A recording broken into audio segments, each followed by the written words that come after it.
Hello,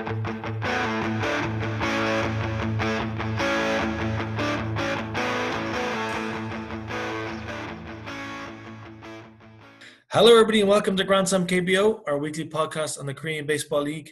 This is week 14 for us as the 10 KBO teams begin to hit the 100-game mark for 2020. On this week's show, Matthew Care and I talked to Al Painter, a new KBO fan based near San Francisco.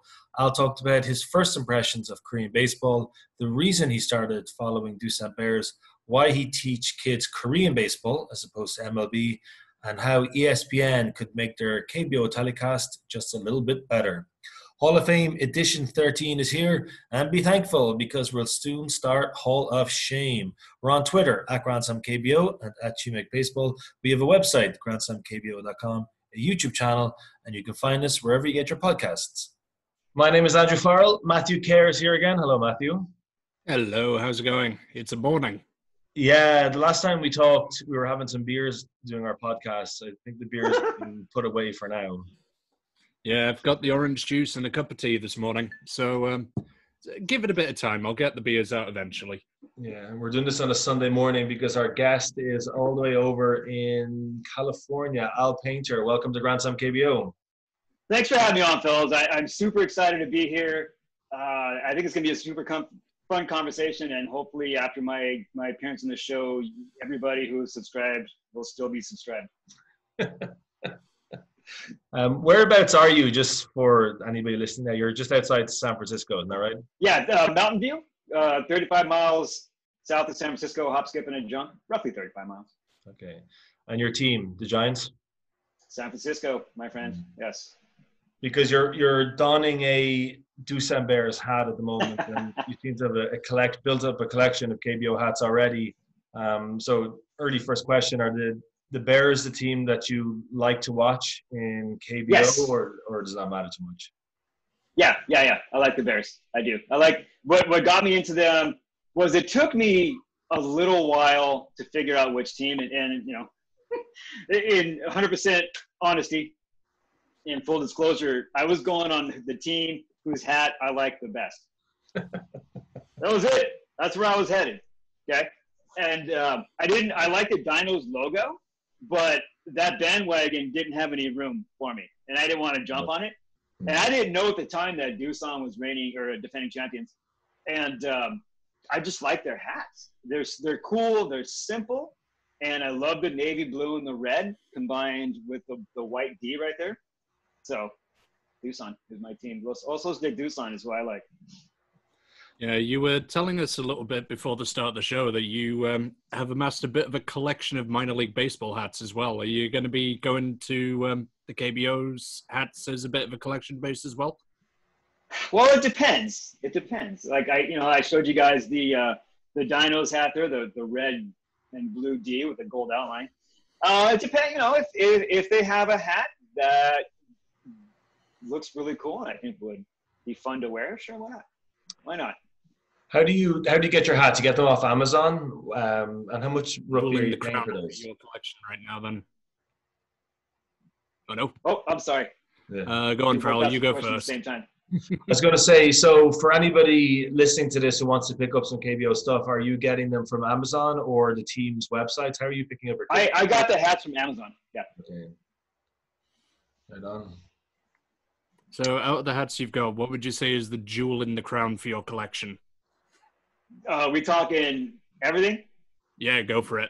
Okay, I'm gonna bring out. Stretch to your top three if you need to. I'll bring out the one that brought you the most joy prior to the show starting. Yes. The Rocky Mountain Vibes, and yeah, Rocky Mountain Vibes for sure. And then the Ardias Voladoras for the Richmond Flying Squirrels Copa Persona, and then the Richmond Flying Squirrels home hat.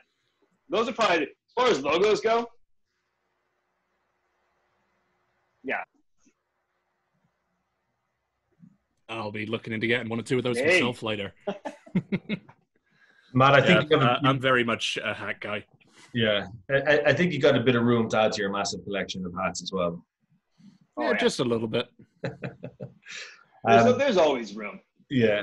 So I guess the theme of today's show is picking up KBO, especially when Major League Baseball wasn't available at the start of the season. So we're going to talk to Al about how he got into the KBO, what he thinks of it, impressions of the league, etc. But we should just have a quick look at how the table is going at the moment as well. Matt, do you mind just allowing me to share this too, please? Yep, no worries. There you go. Cool, thank you. So let's just have a quick look at the table, and then we can have a chat further on a lot of these points as well. This is how the table is currently looking as we go into Sunday's games. Good news for Bradley Hyder, who nominated 2 p.m. starts in KBO as one of his Hall of Fame nominations a while back, and I can't remember how many votes he got, but we know his track record so far. But 2 p.m. games are back in. I love those 2 p.m. games. We were talking about this before we came onto the show as well, that especially if you're on a road trip, you don't have to stay up too late after a game. Your team, Matthew, the Giants are beginning to slip away. Do you think that's accurate? Very much so. Like I said, that they didn't really have the staying power to go through and earn a playoff spot, and KT seem to be looking as though they want to challenge for third right now. So we'll see how that goes going forward. Kia still are in with a shout. Lotte's still in with a shout as well because they're only 4.5 games back, but they really need to start putting some of the results away against the top teams and against the other rivals that they've got. Otherwise, they're just going to fade away like Samsung did. Yeah, you were saying there about KT, like forgetting about looking for fifth. I mean, the fact that they're tied with Doosan Bears is extraordinary, and they've got 2 games in hand on the Bears too. 54 wins, 43 losses, and 1 tie, joined with the Doosan Bears. And the race for, as we've said many times before, the race for first is wide open. LG are firmly in that hunt as well. So those top 5 teams at the moment, you said the Tigers and the Giants aren't quite out of it yet, but there is, I don't know about you, but I just get the feeling that top 5 might just start to move away from everybody else. Very likely. One thing I want to point out, actually, between second and third, I don't think I've ever seen a table where the team above has been behind in the number of games behind first, but still above on the win differential. Yeah. But it just shows how tight it is. 0.001 of a difference between LG and the Heroes at the moment. It does look strange. The LG Twins a 6-game winning streak. KT Wiz a 5-game winning streak. SK Wyverns on an 8-game losing run. Yep, I don't think it's going to stop anytime soon. Impressions, Al, when you look at this table as somebody who's new to the league, only 10 teams in the league, as you know. Do you think 144 games is too many? No, because I've been a lifelong fan of a league that plays 162. So, 144 to me is – I watch baseball year round, so 144 to me is not enough. But I think, this table's been a lot of fun to watch because the Dinos were running away with it, and it was essentially a 1-horse race. And then Doosan crept into it. They got cold. Kiwoom seemed to come out of nowhere. LG heated up, and KT got hot. And really, Lotte and the Tigers, they're really, I would say, maybe – 10 days, 14 days away with a good run into getting to the thick of it in fifth. So, realistically, will they do it? No, but Samsung is only, 9 games away from fifth, roughly? Out here, last year, the Giants caught hot. They got, 19 and 6 or something like that in July. So, if San Francisco, as bad as they were last year, can get a 19 and 6 month, I think that's definitely doable for a team in the KBO. And I think what I've noticed is teams get streaky. The one that's been the most consistent has been NC, and it shows because they're sitting at the top there. But it just seems to be like which car revs up and runs out of gas first, and then the other one passes them, and then they get refueled and they pass. They seem to be – nobody wants that fifth spot, it seems. Yeah, anyway. Yeah. We have that discussion every year. I think the only counter argument I would have thought with the 19 and 6 you were saying there with the San Francisco Giants is like a lot of those teams below the Doosan Bears, let's say, so KT down. I just don't think they have the starting pitchers or the bullpen to be able to put together a run of form like that. So some of these teams will end up going on a 3 or 4 game winning streak, but then will just as easy lose the next 3 or 4 games in a row as well. But I think those teams, certainly below KT, maybe even including KT as well, they probably just don't have enough depth to be able to put together like a month like that perhaps Doosan, Kiam, LG, and NC are able to do. Yeah. Well, I was looking at the Samsung, the My KBO app today, and just looking at Samsung's pitching staff. Because I was looking for the guy that was the 18 or 19-year-old who won his first outing earlier in the year, and they have a lot of young arms. So if they can get those young arms, some seasoning and experience, Samsung could be a force if they can keep their team together. I don't know how the whole free agency thing works over there and how long guys stay there, but as young as that pitching staff is, I wouldn't be surprised to see them get up to 6th or 7th in the next few seasons. Yeah, they've been on rebuild for a couple of seasons, and I was saying last year that I think it's going to be another 2 years or so. At this point, 1 more year maybe, where they'll be still further down, but that'll give them time to blood all the young guys that they've got coming through. Because they're bringing up a lot of guys from the Futures League now as well and giving them game time, which is something that Hanwha and SK really should be doing, but are not, because they're just trying to chase win percentage this season. But then a couple of years from now, I could see Samsung really pushing on and trying to get a playoff spot as well. Yeah.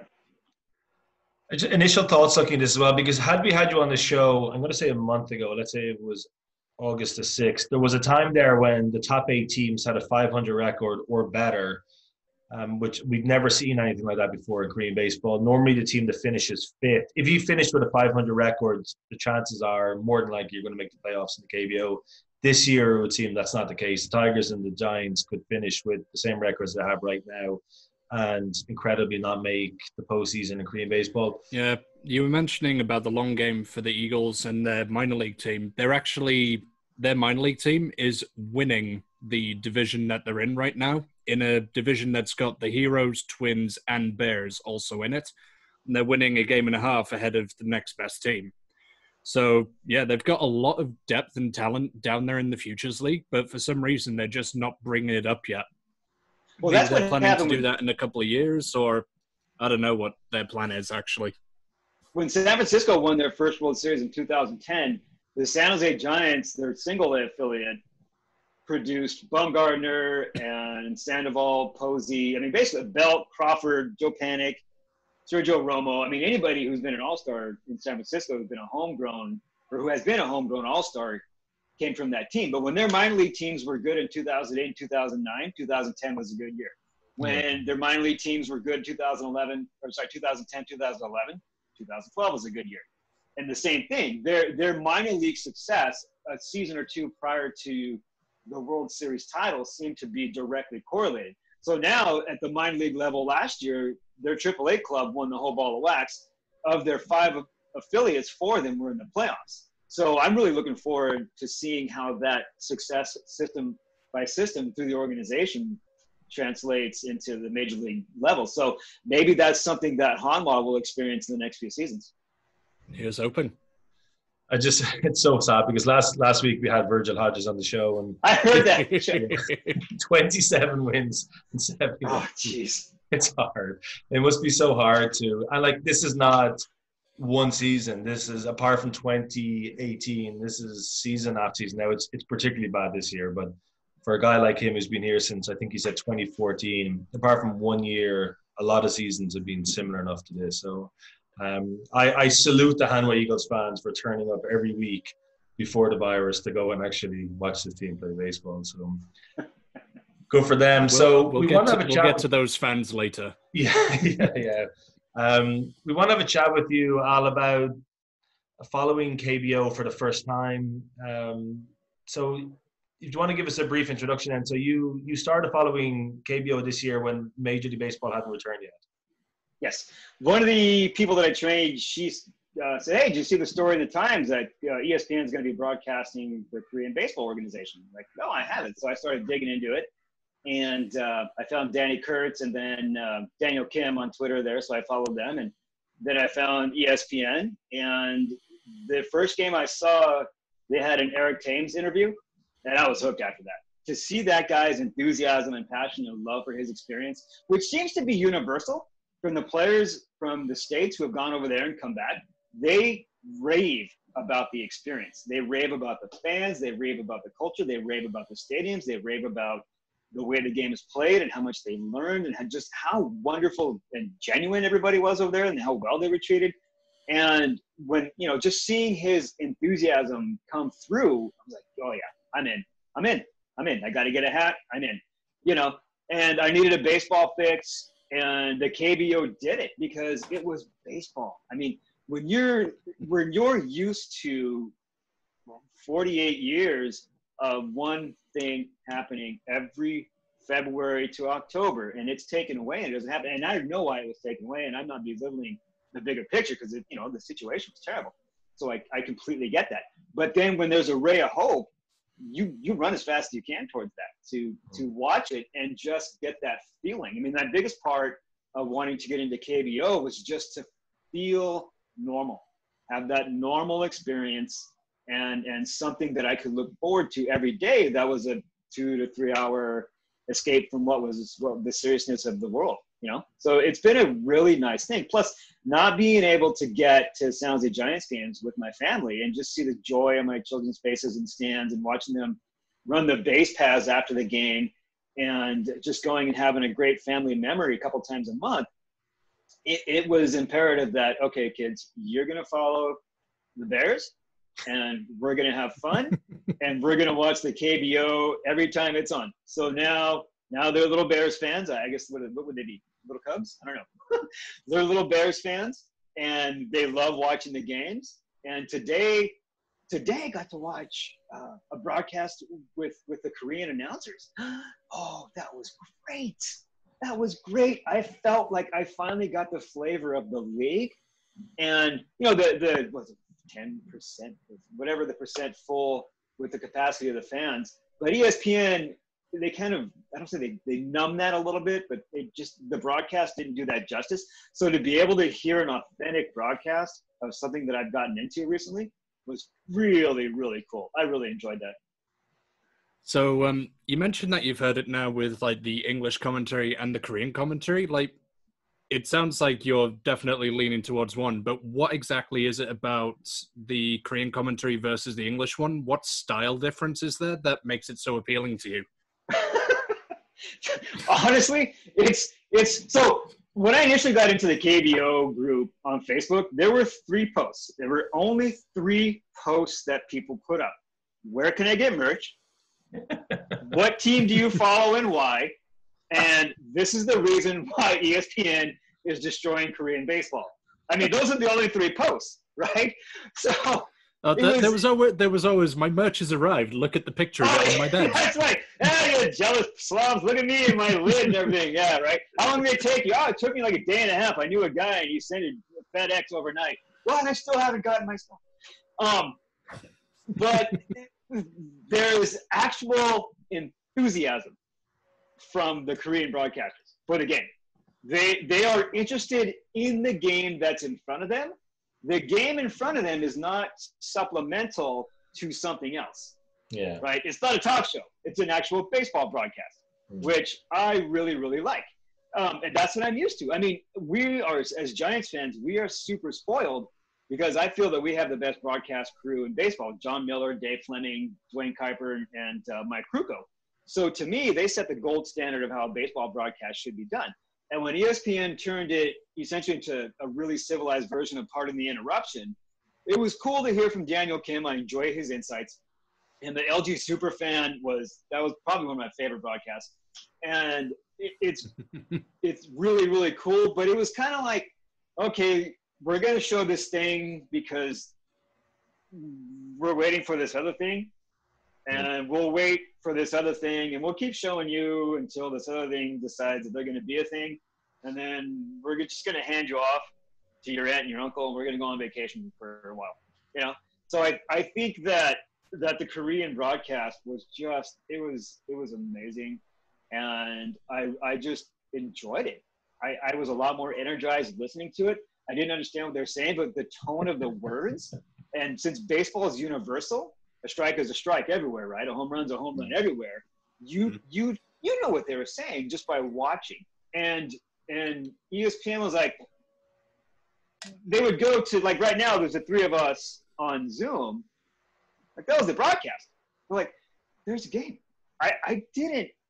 I'm on Zoom all day. I didn't get on ESPN to watch a Zoom call for, Yes, the players and the management, they can't get on the same page. Okay, so Buster Olney, how many times, Tim Kirkton, how many times are you going to get on and say that?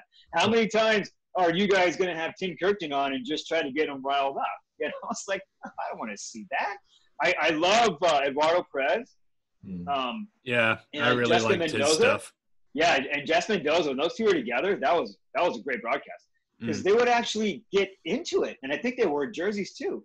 So that was fun. They made it fun, right? But when baseball started and ESPN had the wholesale line change of the different broadcast crews so the other guys could go do the games here in the States, it lost a little bit of flavor. So like I said, today was an actual, real Korean baseball experience.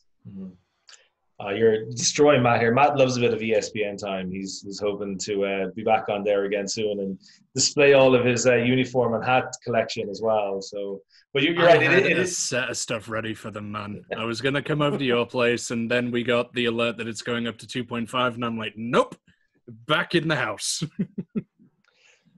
It is a bit. Sometimes it does feel like a barroom chat or something. It's hard to describe, but I found that the second time when they had our show on, it was definitely more baseball related than perhaps. But the first time was more fun then too, because we were talking about chicken and beer and cheerleading and this type of stuff. So I guess it depends on what you're looking to. I think as well, like the 144 games the season for them, maybe they have slightly run out of content now and they are just looking for something else. But yeah, well, that was disappointing because with the World Cup, ESPN has an exquisite broadcast, right? When they had 2014, they were amazing. Mike Tirico was awesome.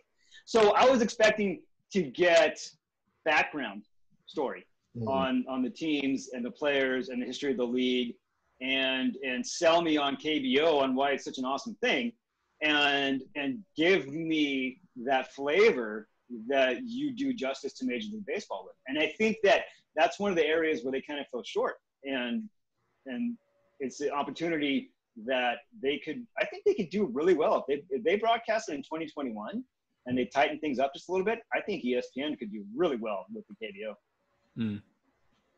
Yeah, I agree. Yeah, hopefully somebody will pick up the coverage from next year and do like you're saying, if it's ESPN or somebody else. But the game's not really clashing with any live sport in America or Canada anyway. It seems like it will be a perfect league to pick up.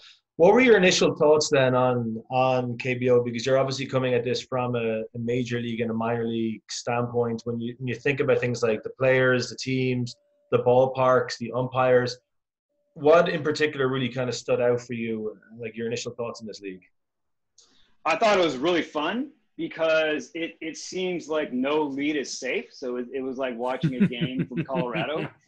And it makes it exciting from just a pure baseball experience. I'm sure the managers are pulling their hair out post-game.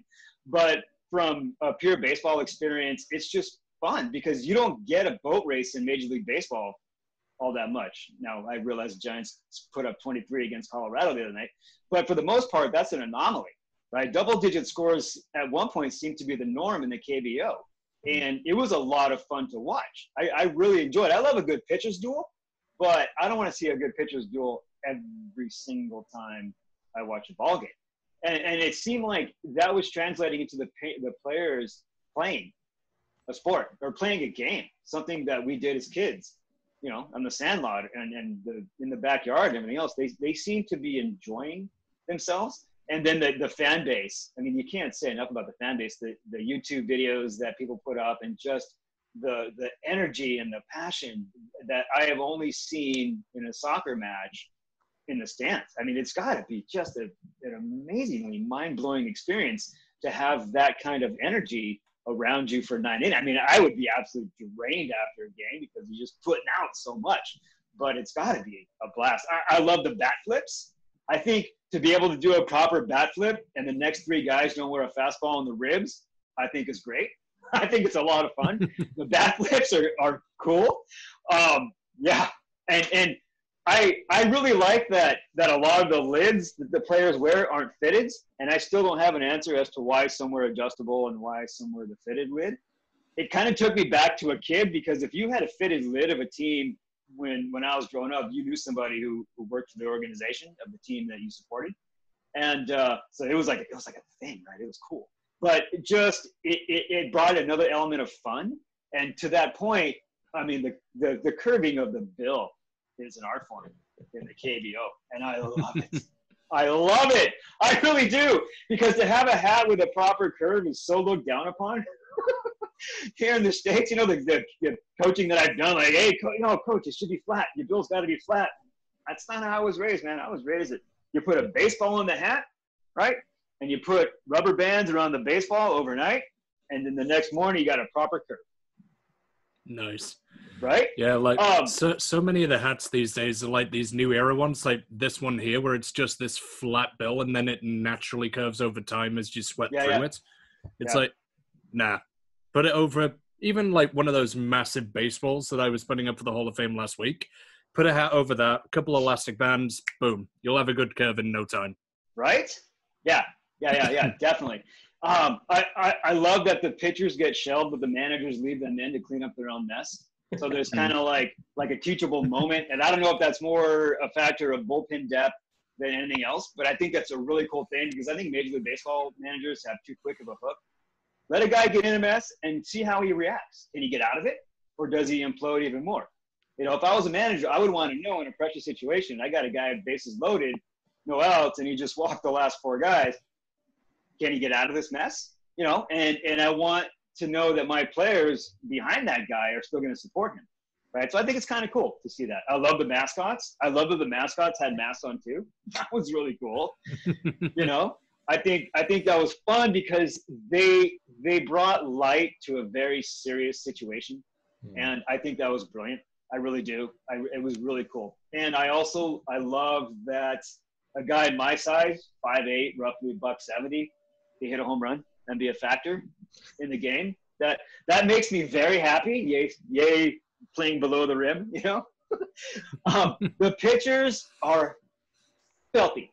I mean, the only time I have seen a ball move like that is playing wiffle ball. I mean, it makes Sergio Romo's slider look like a straight fastball. A lot of the things that these guys serve up. I don't know if the laws of physics are different in other parts of the world, but these guys, what they can do with a ball is just wrong. It's wrong, and it's awesome. I love that the hitters seem to get really deep into counts, and they'll swing at a strike for the most part. They don't speed the game up in their heads. They are relaxed, and when you're relaxed, you produce results, right? And if I was a pitcher in the KBO, I would be just beside myself, because it seems like the hitters are a lot harder to strike out, and they foul off a lot more pitchers, and they don't. And again, from what I've seen, it's not 1, 2, 3 strikes you're out. So it's cool. It's cool. I mean, other than that, it's a thing. A lot of that is down to like the play style, I think. Like in America, like even I'd say at the minor league level, a lot of it is now leaning towards that 3 true outcome style of play, where the pitchers have to throw like 95 mile an hour fastballs minimum to be considered worth a spot on the roster. And then the guys who are going to hits, they'll strike out a hell of a lot more. Yeah. But every time they swing, they're trying to put it over the fence. Well, like it's about KBO, launch angle. It's about launch angle now and rate. Velocity and spin rate. Instance, of hard hit balls and exit velocity. And, it's like, okay, I just hit a comebacker to the mound, but my exit velocity was 110 off the bat. No, you just made a 1-3 put out and you killed the rally. Instead of showing some nub at the end of the bat and punching the ball to the right side of the infield, because the infielders were drawn in and there was a big hole, but you wanted to go up there and swing for your highlight. Okay, yeah, that makes sense. Yeah, that seems to be what the KBO guys do. Like, they are trying, rather than to go for a home run every time, they're trying to put the ball in play and then leave it up to the other team to make the error. Yeah, they put – it's really cool, actually. They put more pressure on the other team by just putting the ball on the ground. Because again, like I said, it's got to be stopped, it's got to be thrown, it's got to be caught. When I was coaching younger kids, 13, 14-year-olds, I told them, look, if you can get on first base and you're still second, and somehow you still third, and then we put down a suicide squeeze, you have just put so much more pressure on the other team, and it's going to be a lot easier to try to outsmart a team than it is to try to beat them. Trying is hard, but just swinging's easy. Hitting's hard. Swinging's easy. And I think that the KBO has a lot of good swingers that hit very well.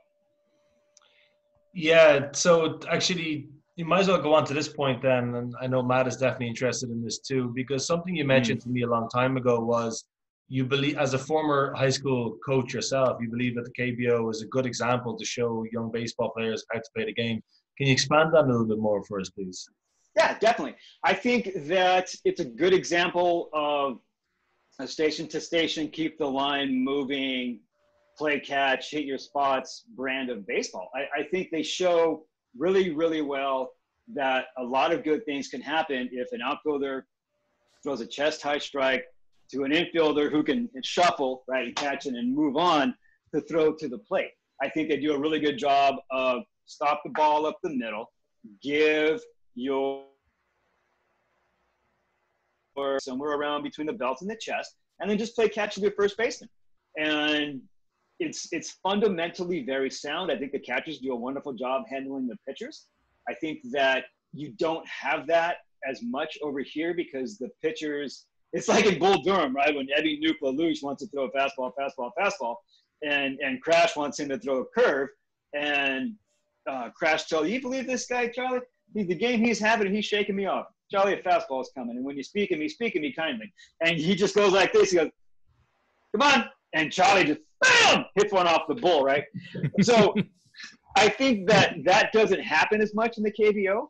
So I don't know if that comes from the dugout to the plate or if the catchers are in complete control of what's going on the mound. But I think they do a really good job just based on how I see them throw to a hole in the swing, which I think is so much more important than trying to overpower somebody, because not everybody's going to be able to hump it up there at 95 miles an hour. So you better be able to change speeds, pull the string, hit your spots, throw something that spins, and keep a hitter off balance and keep them guessing. And I think that helps your infielders play catch better because they know that the ball is going to be put in place, so they have to pay attention a little bit more. I think the infielders have to be thinking ahead of what's going on a little bit more. The outfielders have to be thinking 2 bases ahead of the lead runner, whether he's still in the batter's box or he's on second base. I think it's just a really good example of when you play catch and you put the ball in play, a lot of good things can happen. Like I said earlier, the hitters get into deep counts. They hit the ball where it's pitched. There's a guy, I don't know what team he's on, but he chokes up, and this seems like there's a 1.5 feet between his bottom hand and the bottom of the bat, but his bat control is exquisite. Yeah. He seemingly seems to be able to punch the ball wherever he wants to. So he knows that he's not going to be hitting a 500-foot fly ball realistically. How else can he do some damage? This guy figured it out. I think he's super fast too, and he's got a good eye. And he, with that bat control, he's a really good hitter. And I apologize, I don't remember which team this guy's on. I think the players let the game unfold quite a bit. One of the things that seemed to be the most difficult when I was coaching the high school hitters was to get them, especially the right-handed hitters, to focus on hitting the ball off the right field line and seeing chalk come up and visualize it in the on-deck circle. Because they love a fastball. Because a fastball, you don't have to think. You just have to react, right? But we had a guy facing our hitters that threw slow. Oh, boy. They had such a tough day. They roll. I mean, it was like their bottom hand just went away in their swing, and all they did was roll over. Ground balls. Then come back frustrated. It's like, yeah, speed the game up, get frustrated. That's going to help your defense quite a bit. But they do a good job of letting the game come to them, and it unrolls at a certain cadence. They don't try to speed it up. I mean, you can't hit an 85-mile-an-hour fastball any sooner than when it gets into the hitting zone. And I think the KBO hitters do a really good job of that. Well, that was interesting because I think it's good to ask this question. And a lot of people will make fun of the KBO. I find that there's a lot of negativity towards errors and bad pitching and bad bullpens. And sometimes when you're a fan of a team and you see, as you said before, no lead is ever safe in this league. And when you've invested so much of your energy and your emotion and your time, whatever, into a team, you hate to see them blow up like that. But I think, like, my brother-in-law, for example, would look down on the KBO and everything is compared to the Major League Baseball, where they don't make as many errors at shortstop, or maybe that ball in left field which should be caught maybe is dropped over here. What do you think of that sort of criticism of the KBO? I think that until you have fielded a ground ball in the shoes, it's really hard. Like they're, here you'll be in the stands at a Major League game. Oh, you suck. Like, no, think about what you just said. That guy who you just said sucked is getting paid to play. You paid to watch him play. He doesn't suck. Yeah. He did something right. You made it through all those levels of ball and got to the top of the mountain. So I think that if it's somebody who has played at a really, really high level and they've done some things in baseball, okay, you've got license. But I think that it's difficult to say a player is good or a player is bad based on what you see in a box score. It's a smaller view of a much bigger picture. So, okay, let's say a guy boots a ball up the middle and you got a runner at first base. Okay, well, did that lead to a rally that ended a game? Walk off? Okay, then yeah, get mad. But did they roll a 2-ball, get out of the inning, the next pitch? Yeah? Well, no harm, no foul. So it's context specific. If you have a couple errors in a row that open the floodgates and a bunch of people come across the plate, then yeah, get mad. But if it's just a random thing that happens and it gets cleaned up on the next pitch, baseball is a game of adjustments. Yeah. That would be why you see so many KBO fans getting angry at their shortstops or second baseman. Well, that's the thing. I mean, you're there to see your team win because, that's your team. And let's be honest, it's a lot more fun to read the paper and watch the highlights the next day after your club wins. It's a lot more fun to wear the lid of your team the day after a win than if they've lost. It's a lot more fun. It adds to the experience, for sure. Matthew, what's Kerry Marr's catchphrase about KBO again? I think it's a perfect time to bring it up right now. Oh, I love this phrase. So he says that MLB is like opera and KBO is rock and roll. Because MLB is like this classic style of the way things are supposed to be. It's a classic image of the game as it's played. Meanwhile, KBO, everything is wild, everything goes right, and everything goes wrong, all in the space of an hour. Good. That's why it's fun. Beautiful. I love it. Well, because the Major League Baseball, there's a guy, Marty Lurie, he's one of the baseball guys on KBO, the flagship station for the Giants. And he says baseball is a mosaic. There's a different chapter every inning. Sometimes it's a chapter you love that you just read, and other times it's a chapter you hope to never see again. He said, but by the end of the game, your life has been enriched by the mosaic of the game and the story you just watched unfold. So that's to me, that's what baseball is. If you've ever read, and this should be compulsory reading for any baseball fan, For Love of the Game by Michael Shara, Shaara. It is, I mean, if you don't feel moved the last 5 pages of that book, you gotta, there's something going on in your head that ain't right. It's a look through a career. It's a look at perfection in the game. It's a look at the beautiful romantic story that is baseball. And I don't know that you can really say one style of baseball is better than another one. It's like earlier we were talking about coffee, right? I love a light roast. I know a lot of people who would never drink a light roast. They only drink the dark roast. Well, it's still coffee. You know, it's just I enjoy my light roast and someone else enjoys their dark roast. But you know what? At the end of the day, let's raise a mug and cheers. Of course, we have to do it socially distanced on Zoom now, but let's do that. And let's just enjoy the fact that we both have the opportunity to drink coffee. And that, I think, just having the opportunity, right now, this particular moment in time, I think that it's more important to embrace anything that brings an element of normal or the way things used to be, right? Because we haven't had normal in I don't know how long, and who knows when we're going to have it again.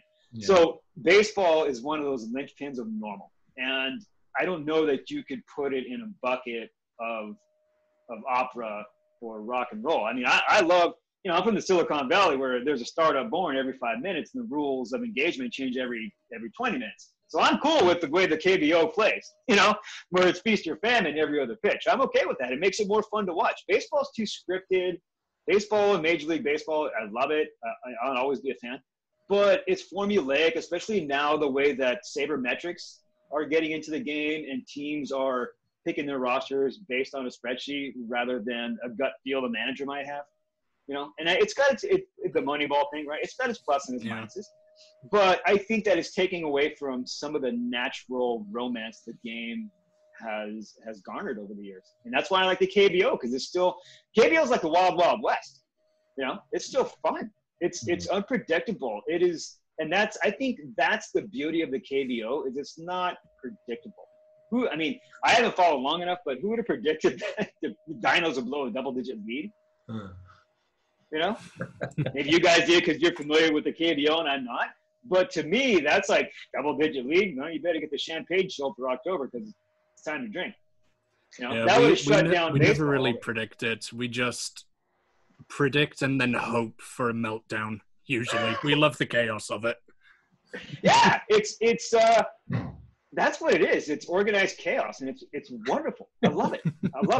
Matt and I were at a game back in 2017, and we saw.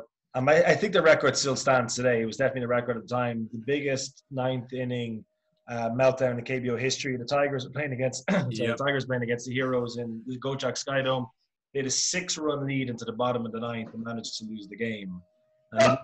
And it didn't seem to matter what bullpen pitcher came out. They were all just giving up runs left, right, and center. So as you said, it's it's chaos, and no lead is ever secure here.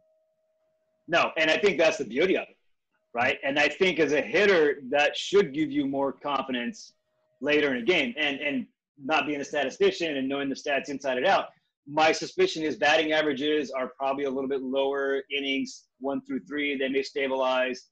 3 through 6, and then maybe 7, 8, 9, they go up a bit if a team gets into a bullpen, maybe. It is, yeah. That's the way it is, definitely. It's funny to hear somebody else kind of saying the same thing, but in a very different way.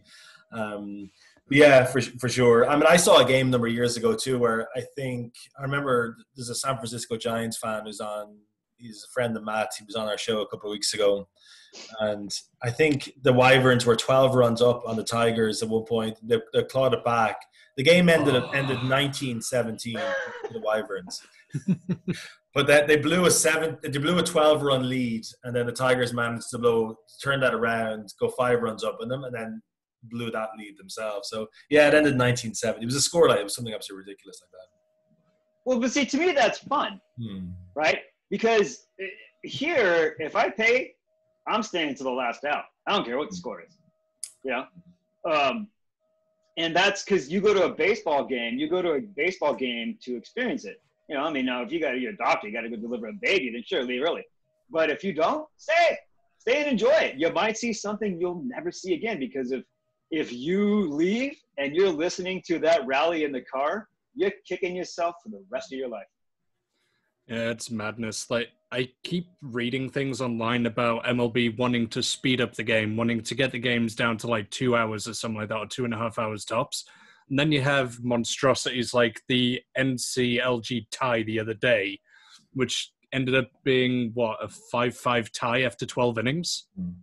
Yeah. Like, that game ended up going 5.5 hours, I think, by the end of it. Like, the value you get out of going to games here sometimes is beyond ridiculous. Yeah, well, that's the other thing too. Is at least in the Bay Area, there is so much competition for your entertainment dollar, because on top of two professional baseball teams, a professional basketball team, there is a professional soccer team, there's two professional football teams, well, one now, and collegiate sports. Stanford, Cal, San Jose State, Santa Clara, and you know, and a lot of overlap of the seasons. Oh, and then there's theater, and we have phenomenal classical music concerts out here and everything else, you know. So there's a lot of dollar that could go in a bunch of different directions. And I think that to go and see a 12-inning game that ends 5-5 is worth it. And I think a team should embrace that, because that is 3 to 4 hours of a branding opportunity for a team. You think about it, right? I mean, that's from the little folks making sure they go home with your hat or the stuffy or whatever, you know, making sure that they had a good experience. So when somebody says, hey, did you go to the ball game last night? And then Ty was not boring. Like, oh no, my family had such a great time and the kids were so excited. And oh, we got them the stuffy that they wanted and the hat. And oh wow, we can't wait to go back. Oh, and the food was, forget about it with the food, you know? And so I think that there's a lot of upside to a game like that. Actually, one thing I've been wanting to ask you about, because we talked about it a little bit in the little chat we had before the podcast went live. Ballpark food. Like, I'm eventually planning a pilgrimage over to the States, and I'm definitely going to hit up California at some point. Had a kid. What is some of the food I have to get at a ballpark there? Are there any recommendations? Yeah, actually, San Jose Municipal Stadium, deep fried Oreos. Oh, deep fried Oreos. My God. It I don't know if there is an end-all, be-all of a junk food experience, but if there is, this was pretty darn close. It was, oh my God. Yeah, it was great. It was great. Oh, I felt horrible after I ate it, but the sheer bliss and joy I experienced it while eating it was amazing. They also have this thing called Turkey Mike's Barbecue, which is sublime.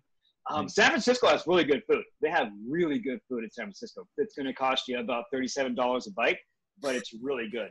At Dodger Stadium, something as simple as a hot dog at the Dodger Stadium is a sublime experience. And don't they have an old guy who runs around selling peanuts in the stands there as well? They may, yeah. Yeah, because I remember watching a YouTube series like Dodger Films a few years ago. I think he ended up getting told to stop doing stuff by MLB or by the Dodgers themselves. Oh, wow. But like, he would just zoom in on the guy who would go around in the 6th or 7th innings selling peanuts every single game. Same guy, same spot. Nice. That Ben's Biz blog that I was talking to you about, the guy from the MILB.com site. Yeah. His food blog is amazing. Like I said, he's got the designated eater that he has at every stadium, and you have to eat one of each thing that they sell. Yeah, I don't know if that gets into like Joey Chestnut hot dog eating contest territory, but it's got to be pretty close. Andrew must be familiar with Joey.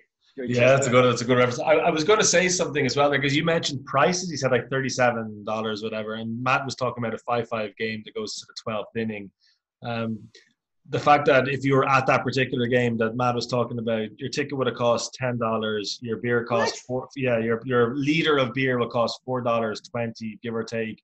And whilst the food might not be as wonderful as the ones that you're talking about there, the food is still pretty good at certain Korean ballparks. So you can get a box of fried chicken for a tenner. Fried chicken for $10. So the 5-5 game Matt's talking about, you could have gone there on your own. Let's say, just say per person, and you would have paid no more than $50 for your ticket. Oh my gosh! 2 or 3 liters of beer, loads of chicken, and then obviously that's a steal. Yeah.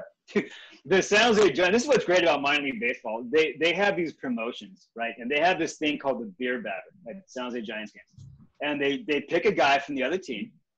Every time he strikes out, beers are half price for 15 minutes, as long as they sell beer during the game. So the guy will get a strike on him. Crowd gets a little into it. The guy gets 2 strikes on him. Oh my God! Right, and right as soon as the first just microsyllable of strike 3 and the umpire's right arm starts to move, the stand just empty, and everybody's running into the concourse to get their half-price beer for 15 minutes and put as many away as they can. They even have shirts. I came for the baseball and stayed for the beer batter or something like that. Yeah, it's a lot of fun. Again, that's why minor league baseball is such a charming thing, because they have a lot of really cool cool fan experience things. Well, one fan experience thing I recommend for you then, when you finally make your way out to Korea, I'm sure you'll have a chance to meet up with Andrew and I around Seoul to do this, but you've got to go to the KT Wiz Park in Suwon, and you've got to go to the water festival when it's on. Because what they'll do is they'll just have these water cannons, they'll have the cheerleaders with super soakers, and they'll basically spray a cannon of water into the stands. Oh, cool. I trust they do it in the summer months. Oh yes, yes. It's a lot of fun. And actually, speaking of wacky ones, in the summer in July in Jamshul, when LG are playing around about the 25th of July, they'll have the 6 month of Christmas festival sometimes in Jamshul as well. And in the middle of summer, people are dressed up as Santa Claus at a baseball game. Nice. Yeah, they have that. They have Star Wars nights, game nights here. They have a Harry Potter night, Marvel night. Yeah. It's a lot of cool stuff. Nice.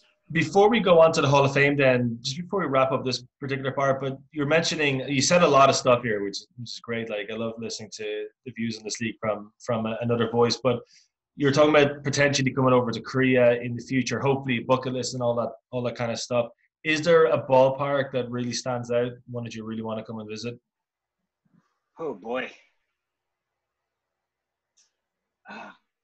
I'm not as familiar with the ballparks as I am with the teams. So I'm sure that it would be a really easy find in terms of which one to go to.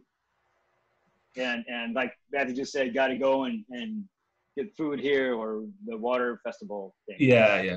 But definitely a Doosan Bears game. Now, the Bears Stadium is the best one in Korea anyway, in terms of like atmosphere and drinking and just like the general vibe. There used to be this thing outside the stadium, which unfortunately is gone. To a large extent, it's gone. But they used to have these carpets outside, like these huge carpets, and people would just drink on these carpets after a game and eat whatever street food is available. And unfortunately, it's just one of those great KBO experiences that's now gone. But the carpets outside Jamshul Stadium are definitely one of the best KBO experiences. Nice. Yeah. Nice. One of my friends ended up meeting his wife there as well, which is pretty cool. Oh, very cool. Well, see, and that's the thing that really intrigues me about the KBO is everything I've heard you guys talk about it tonight. You didn't go to a baseball game. You didn't. You went and had an experience. It seems like every single time you go. So to me, as a baseball fan, I want the experience. I want novelty. I want it fun. Something I've never experienced before. And it seems like the KBO has done an exquisite job of providing an experience. And you only get that experience during playoff baseball out here. And again, you only get it for a few innings at a time, a rally or whatever. But it seems like the KBO has done a really, really good job of keeping the fans engaged and the experience of being at a baseball game. And there's 9 guys on one side taking on 9 guys on the other side. And that's a thing too, if you want it, So it's really cool. Yeah, absolutely. We miss it all. I bet. Wistful sighs. Next on Dr. Phil, now that Al has completely destroyed the show and ruined every subscriber and their ability to want to listen to the show ever again. No, not all. It was good. That was interesting. I like the part about the fundamentals of the game as well, or teaching this particular league to young baseball players as well. As I said before, it's good to listen to that because there is so much negativity sometimes with regards to bullpens and shortstops and all this type of stuff. So it's always nice to listen to like a positive side on Korean baseball. Matthew, it's the time. It's time for Hall of Fame. Put us out of our misery. Who won last week? Last week, give me a second. We ended up getting, actually, I think our biggest voter turnout yet. Give me a sec to add it up real quick. So that's 42, that's 57. We got 60 votes this week, all told, across Twitter and Facebook. I'll tell you who was last first, and that was Tyrone Woods with 3 votes. 3 out of Chadwick 60? Boseman's role, 3 out of 60. Wow. Yeah, pretty bad. Chadwick Boseman's role as Jackie Robinson in the film 42, the Jackie Robinson story, got 15 votes. 15, that's it? That's it? Yeah. Wow. The long-suffering Hanwha Eagles fans ended up getting 16 votes, And our winner, we have a habit of our guests just coming on and dominating, was the 1 liter pitchers of beer with 26 out of the votes. Oh, basically beer wins. Beer or alcohol wins. I should have saved my beer batter story for the Hall of Fame then. Oh, well. So I get one answer, right? I only get one answer? You get one, just the one. Okay. We'll have you on again. You can pick a second one. I would go for your first year. But maybe you could listen to what we have first. And if you think our nomination is not particularly strong, then you don't have to bring out the ace card just yet. It's up to you. Okay. But yeah, so well done to Virgil Hodges. It's probably, when it comes to baseball, as a Hanwha Eagles fan, there's not a huge amount for him to cheer for, but he'll take this Hall of Fame. 1 liter pitchers of beer wins the Hall of Fame this last week. It's amazing, isn't it? Just pick anything to a beer. Like any one of those four could have won a Hall of Fame spot on any given week. It was just unfortunate that they all ended up against a 1 liter pitcher of beer. That cost $4. Okay, great. Do you want to lead off then, Matt, this week? All right, then. So for me, we've been talking about high school baseball, and in honor of Al Painter, I decided that I'd bring in my own high school reference. So my nomination for this team is the only Korean high school baseball cap I own. It's Gwangju Jeil High School. Oh, nice. You have one of those? Yep. This hat actually is one of the new era releases that they did for a bunch of them. It's got the Hanwha on the back for the school. So Gwangju Jeil. But this high school has a legendary reputation in Korea for producing some of the best players consistently. So if I go through just like 4 or 5 of the main names, Sun Dong-yeol's come from there, Kim Byung-un, and So Jae-young, who ended up having a bit of a stint over in the minor leagues, and I think they may have broken into the majors at one point. Yeah, he played for them. Kang Jong-ho and Chae Hee-sop are from there as well. They also flirted with the States as well. But then you've got current managers and former managers like Kim Gi-tae and Young Kyung-yup who went there as well. Then you've got like guys like Lee Ho-jun from there who had a 23-year career before he finally retired. And then current players on rosters, you've got Mo Chang-min for NC, Ho Kyung-min for Doosan, and you've got Sogon Chang for the Heroes. Like, so many good players consistently come from this high school. There's a high school like that in Southern California that just churns out prospect after prospect after prospect. Wow, that's cool. So the name must have really, really solid coaching. And they must have like a system, right? So they're, I don't know what it's called, what the equivalent over there is, your junior varsity team and your varsity club there. So I'm assuming that the varsity club probably runs the same, or the JV team runs the exact same system that the varsity team does, so that when the players get up there, they know what's expected of them and things of that nature? Or how does that work? I don't know exactly, but from my understanding of high school ball in Korea, there's always the senior club, which is like the best players from the school. And then they'll have like a reserve team, which is all of the first years and most of the second and third years who didn't quite make the grade. But they'll be there playing games like independently of each other. But then they'll keep moving players between the two, and eventually they'll end up with the main roster that they send to all of the tournaments. Oh, that's cool. Nice. Awesome. But yeah, like Gwangju Jeil High School, like consistently puts out some of the best talent that Korea has to offer. Wow. Nice. Yeah, there was a stat a number of years ago. I can't remember if it still applies today. I can't remember if I have this right, but they've definitely had 4 guys have left that school and gone on to Major League Baseball. And it's the only school in Asia, East Asia, Japan, China, or Taiwan, whatever, that's had one high school that's produced 4 Major League Baseball players. So if that is correct, it's got the best, the most number of players from that school have gone on to play Major League Baseball in Asia, which is really cool. Yeah, if it weren't for KBO's aggressive stance towards keeping local talent in the early days, like Sun Dong-yeol would have gone to the majors as well, for sure. So they do like, I think it's the NHL, right? Where they can draft a guy in college and let him go through college and retain his rights. Is it like that? In KBO, basically, if a guy drafts to a team out of high school, then he'll be contracted to the team for 7 years. Okay. And after that period, he'll be eligible for free agency. But what happens a lot of the time is like minor league teams or organizations in the States will contact a kid while he's still in high school. Like Lotte were expecting to get a guy from one of their local high schools in the provincial draft this year. And he ended up going straight over to, I think he got picked up by the Minnesota Twins on a minor league deal. Wow.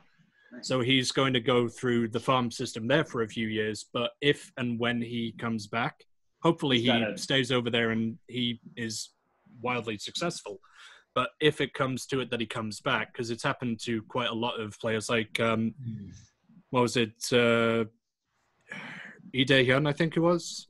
The pitcher for KT. I probably got the name completely wrong, but he ended up going to the Cubs minor system and then coming back. But when you come back, you're eligible to enter the draft again. And it will be just like if you'd gone on to university. So if you missed the first round of draft, you can go through collegiate sports, because there is still a baseball league in university.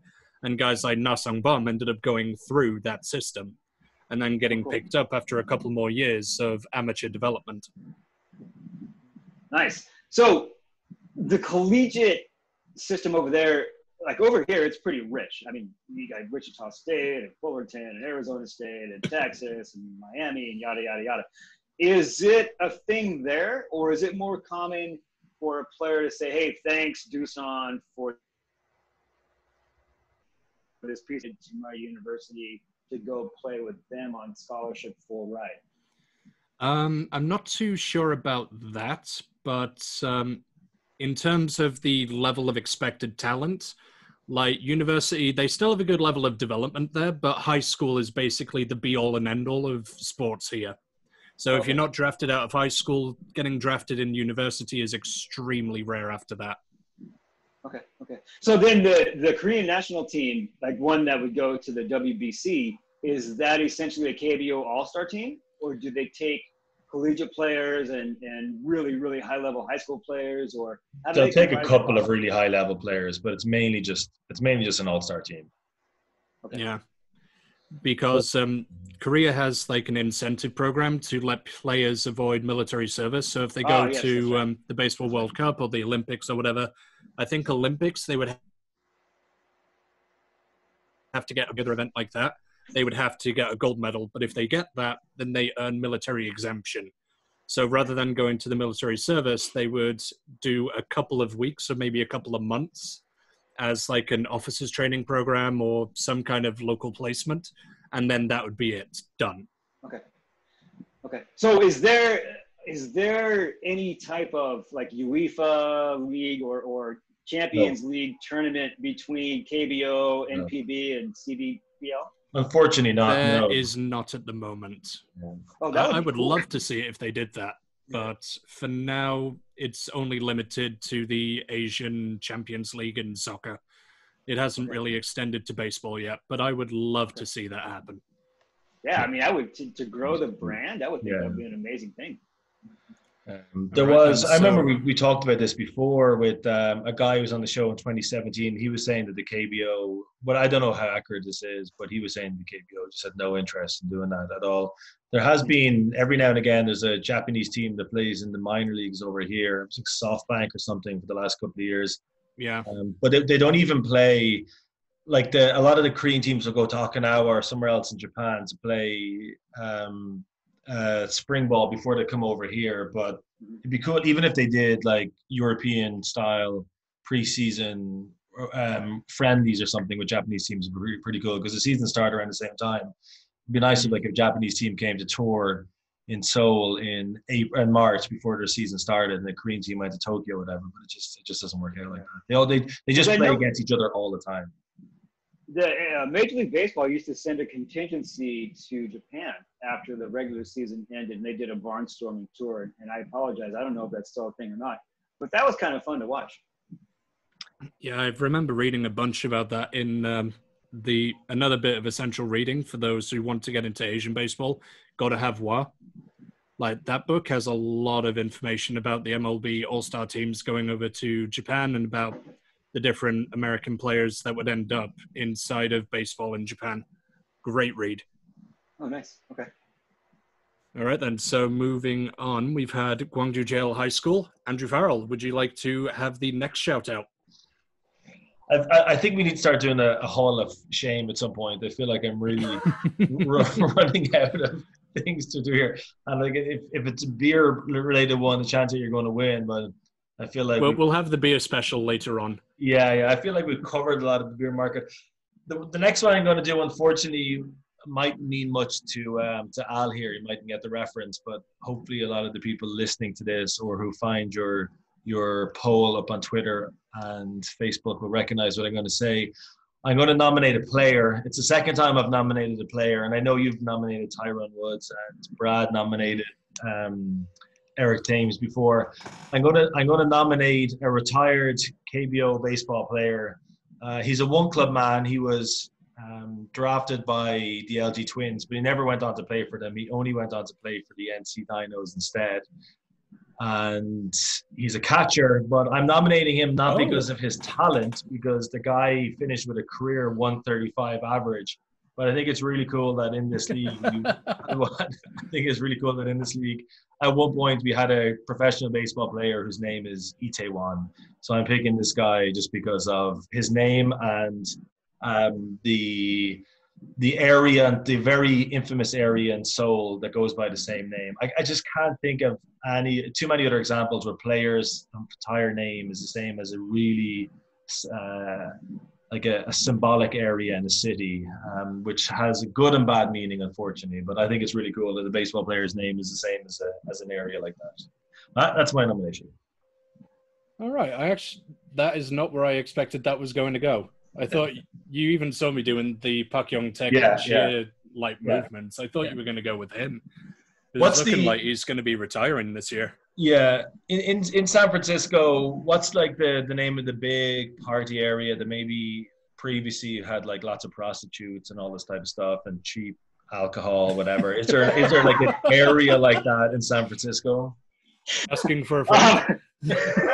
Yeah, are you looking for Airbnb accommodations or what do you need?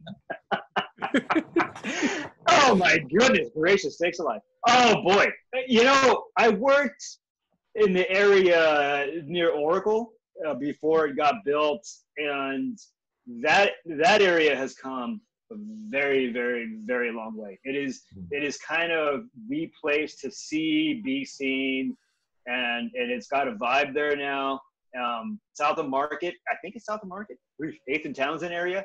The housing there is awesome. So the area around the ballpark, it used to be a little rough, but now it's really nice. What's the name of it? Oh my goodness, you would think I would know this. See, when I used to work up there before kids, I was cool, right? I used to be cool, and then I got car seats, and then I'm like, I remember the day I put the car seats in the back. I was like, that's it. You're not cool anymore. You had your run and you took your at bats. You knocked a few out of the yard there, but you are now retired, my friend. I think it's a South Beach area. I think China Basin. Is it China Basin? I don't know. Look up where the Warrior Chase Arena and Oracle Park, and it'll tell you where it is. Okay, so this guy that I'm nominating is like, his name is again a district that was similar enough to like a red light district back in the 70s, but not quite the same thing. U.S. Army guys used to hang out there all the time. His name is exactly the same as the name of this area. That's why I'm just picking this guy. There was a time when this area was kind of cool to visit, probably when Matt and I came to visit Korea. We came to Korea for the first time about 10 years ago, and now it's not particularly exciting. There's nothing going on there anymore. Yeah, it used to be basically where dreams went to die. Like, there was a place there called Soul Pub that shut down. It was the place that was always the last bar to shut down. They had nightclubs, they had bars, whatever you wanted, they had it there. You would go there, get your drink on, go clubbing, and then this one right next to the subway station, there'd be a kebab stand, and there'd be Soul Pub, and you'd just go there and you would drink to forget the night you just had. And there were other places there as well. There was The Hill, which I'm not going to use its full name because we want to keep this PG. But like the whole area, 10 years ago even, was the Wild West. like 20 years ago, back in the days when Thomas St. John would have first got here, like that place must have been a war zone. Like the local military base, all of the local bars capitalizing on the business and just catering to foreign clientele in general. It ended up with some adventures, shall we say. But nowadays it's all been gentrified and it's been converted piece by piece into just this string of coffee shops and stands. And it's kind of shifted location now to an area just down the road. And it's become more of like a hipster social gathering place than what it used to be. Okay. For the better and the worse. Yeah. But the area itself was in the shadow of Namsan Tower. So it was like a lovely area, well worth a visit to. But nowadays it's a lot more tame than it used to be. Yeah, unfortunately. It's time has moved on. There's no, in a modern, in a city like Seoul, there's probably no room for a place like the old Tae-won anymore. Those sort of places are always going to die away. But I will nominate Tae-won, the baseball player, not the area, but just because his name is the same as the most famous district in Seoul for a very, very long time. So that's me done for today. Al, our guest. Wow. Well, all right, so I've got to follow up the Baseball Factory and a district that bears the same name of the guy you've nominated for the Hall of Fame. There's no pressure in this at that whatsoever. So I was going to go with something, and then just hearing you guys talk, I'm going to go with my second choice. And I know if you're doing a test, you should always go with your first answer. But I think it would only resonate with the older fans who grew up here in the States. So I'm going to go hopefully a little more broad with this one. And I'm going to nominate the original R.B.I. baseball for the Nintendo Entertainment System for the Hall of Fame. Huh. That game brought me hours and hours and hours of happiness. It brought me one of the most soul-crushing defeats to one of my friends that 30 years later, 35 years later, I still hear about. And for a video game to do that to someone's life, yeah. It was, the graphics were terrible, but the gameplay was so much fun. I think there were only 8 teams, but Nolan Ryan was throwing aspirin tablets. Like, you couldn't even see the ball. And it was a blast. It was a blast. And it was, when the game didn't work and you'd hit it a little bit, you'd pop it back in, it didn't work. And then you get it out. Exactly. Right? And you put it back in. Yeah, we're back in business, baby. So that, because of the fun factor, and we played it a lot when I was in college, which I guess it entailed beer, so I can kind of work that angle in somehow. Nice. I'm going to go with the original R.B.I. baseball on Nintendo. With Nintendo Entertainment System, nice. Yep. I was just about to ask. I never actually got into baseball games like that. Like, one of the first baseball games I ended up playing was like a Top Trumps thing, where it's just like, I don't know who any of these people are, but I see numbers, and that's what I'm going to go with. And Baseball Stars was good too. So, well, this game kind of laid the foundation for the show, and I think, what is it, the MLB 2K series and everything else. And now R.B.I. has made a comeback too. Awesome. So, out of curiosity, what was your first choice going to be? What's behind door number 2? It was going to be hearing Mel Allen's voice start the theme song for This Week in Baseball. Okay.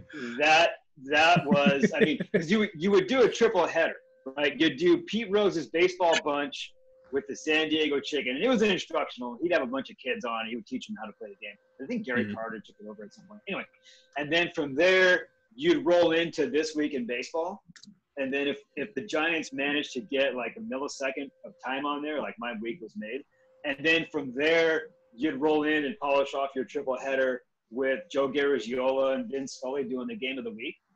And there was no Saturday better than starting it off. I mean, okay, first of all, I started off with Scooby-Doo, then the Super Friends, and then This Week in Baseball, and then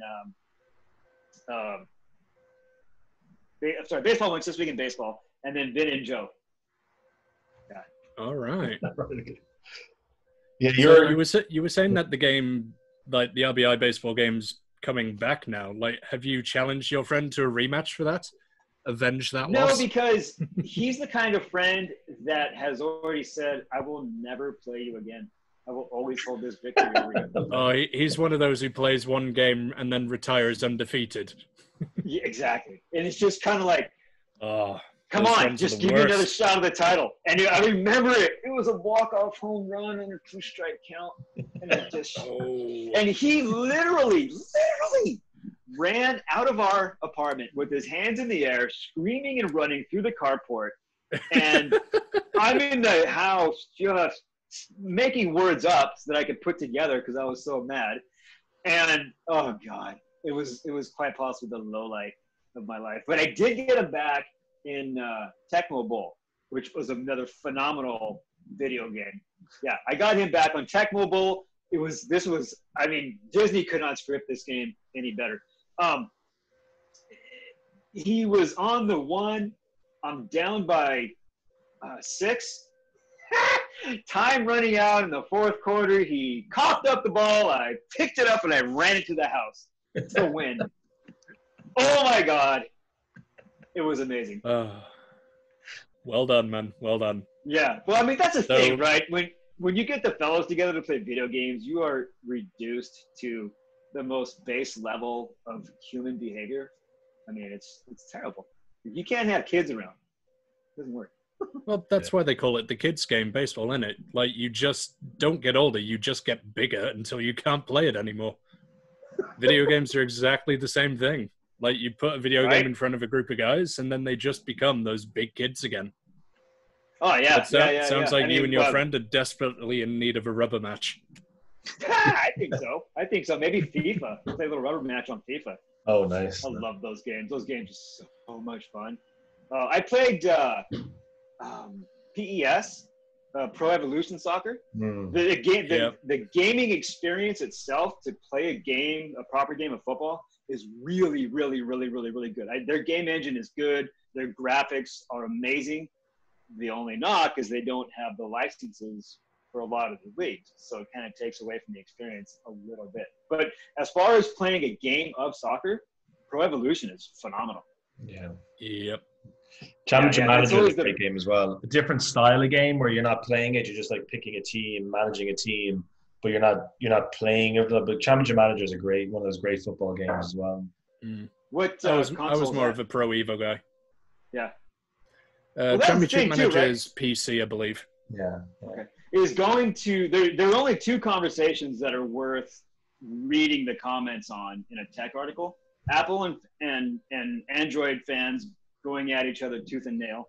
And then, oh, seriously, man. Oh, my God. It always regresses to living in your house in your mother's basement or something. I don't know. And then pretty happy Pro Evolution Soccer. Sides of that now. Pro Evolution versus FIFA every year when the new ones come. Oh, wait, what do you got there? I'm immune to that argument now. I've got an iPad and I've got an Android phone. I'm set. Nice. Have you seen the new Microsoft Duo? I have not. Not yet. Oh, it's running Android and it's a clamshell. Yeah, you open it up, you have 2 screens, so you can do stuff on one while doing something on the other one. And it's a phone too. It looks really cool. See, I'm still crushed psychologically that Windows Phone never took off because it was a really awesome OS. Mm-hmm. And so to me, being a Windows Phone fan was kind of like being a minor league baseball fan to my friends. Some other random esoteric thing. But yeah, I like the Windows operating system. Was it LG or Samsung that announced their, bendable, foldable screen thing that they had at one of the tech shows? They just said, look, you can fold it. And then the guy just snapped it in half. Yeah. Have you seen the new Motorola Razr? It folds out into a candy bar phone with full screen, running Android and everything. Yeah. Of course, it's only like $1,600, but other than that. Only. Yeah. Those phones are insane. Yeah. Oh my God. It's crazy. It's crazy. Coming up in a future episode, the top 10 phones to watch KBO baseball on. Yeah. A Hall of Fame nomination there as well. Good stuff, Al. We're going to get your contact details in a second. You mentioned you're on Twitter. before we go, I just want to. There's no point talking about Sunday's games because by the time anybody listens to this, the games on Sunday will probably be over. I noticed though your team, Matthew, away to the high-flying NC Dinos on Tuesday and Wednesday, if the monsoon doesn't rain those games out. Any thoughts on the games coming up this week for the Lotte Giants? It's do or die. If they don't basically knock MC down a couple of pegs, and if they don't put out a good showing against the other teams next week, then that's their season done, I think. Right on. The Tigers are playing the LG Twins, the Doosan Bears, and the NC Dinos this week. I don't think you can get a worse run of fixtures at any other point in the season. So that's how the Tigers are lining up this week. But yeah, there's a lot of games, a lot of double headers coming up this week. I know there's a game on Monday as well. The Giants game, if it goes ahead on Monday. I severely doubt it'll happen. Like Typhoon's forecast to come Sunday night, and then the aftermath of that's going to keep going for a while. Yeah. So there's a little cloud on the game listing on the My KBO stats site. Yeah. So is that a weather thing? That's games in danger of being rained out. Oh, okay. It's currently I live in southwest Seoul, and it's currently really overcast at the moment.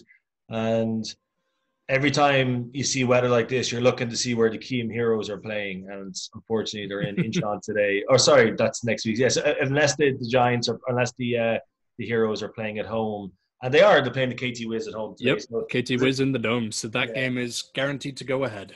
Yeah, so we'll definitely see one game of baseball on Creed today. Do you know what ESPN are showing today? The game in Daejeon, Hanwha and Kia is on SPO TV over here in Doosan, SK. Yeah, let me take a look here real quick. I would imagine it'd be the Doosan Bears. They seem to love showing those. You know, it's weird. The way that the broadcasts, they streak in terms of who they show. Let's see here. Live and upcoming on ESPN3, we have SK against Doosan. On the 8th, Lotte and the Dinos. The 9th, K-Woom and SK. On the 10th, K-Woom, LG, K-Woom, LG again. And then Kia and the Dinos on the 12th on ESPN. All right. What time is it where you are now? It is 9:19 p.m. So the Sunday games are now on at 10 p.m. your time, which is Saturday night for you. That's not too bad. You could squeeze in a good few innings there before it's time to go to bed. Truth be told, I'm going to turn on Phil Liggett and watch a little bit of the tour before I turn in. I know it's like watching goldfish for me to watch the guys ride their bikes through France. The scenery is just exquisite. So. Well, apologies to Bradley Hyder because I'm sure he would have loved to talk bike shop with you about it this week. But we'll have to have you on again in the future and let you two just go at it with your mountain biking stories. Oh, right on. He only tends to come onto the show once every 5 or 6 weeks now, so we'll let you know the next time he's planning to come and talk to us again. Okay. If we can set What's your Twitter handle? It's for at Do You Integrate, INTEGRATE. My personal one I don't use. I just kind of use it to get depressed and read the news. So don't edit that out. Go ahead. Yeah. If people, the easiest way to interact with me and tell me I have no idea what I'm talking about when it comes to the KBO is in the My KBO Facebook group. That's probably the easiest way. I on the social media thing there, I don't really do much on the personal side. So. Cool. Well, listen, thanks so much for joining us on a Saturday night. We're all the way over in, as you said, 35 kilometers or so south of San Francisco. It's good talking to you, Al, and we hope you enjoy the rest of the KBO season. We'll definitely get you on before it ends, probably around Christmas time with all these monsoons coming over. Nice. Thank you so much, fellas, for having me on the show. I enjoyed the pre-show conversation. I enjoyed the show. Hopefully there's some value add to the content for your listeners, and they just won't skip over this week. That would be good. Hopefully you won't get any hate mail. Nah, man. The passion you brought on, like, it's been a breath of fresh air. So thanks very much for coming on. You got it, man. You got it. Anytime you want some knucklehead from the States on your show, let me know. I'd be more than happy to come on. Nice. Matthew, thanks again to you for waking up nice and early on a Sunday morning. And we're in the Giants jersey, by the way. Yep, in honor of our guest. We're the only MLB jersey I've got. That's really the only one you need to have, to be honest. Okay, so remember, Rocky Mountain Vibes. Yep. Amarillo Sod Poodles. Yep. And Trash City Rocket Pandas. Rocket City Trash Pandas, Rocky Mountain Vibe, Amarillo Sod Poodles, and the Richmond Flying Squirrels Dios. Oh yeah, there it is. Yeah. And it's a slippery slope, my friend. So it's not I'm letting go from there. of responsibility of the amount of money you spent on the minor league. That means you've just pushed me and let me fall down that rabbit hole, man. It's all your fault. Teach a man to fish, Matthew. It's a lot better. Gentlemen, thanks so much, everybody, for making it this far. It's probably an hour and a half long episode this week, but thanks for listening if you made it this far, and we'll talk to you again next week. Bye. Take care, everyone.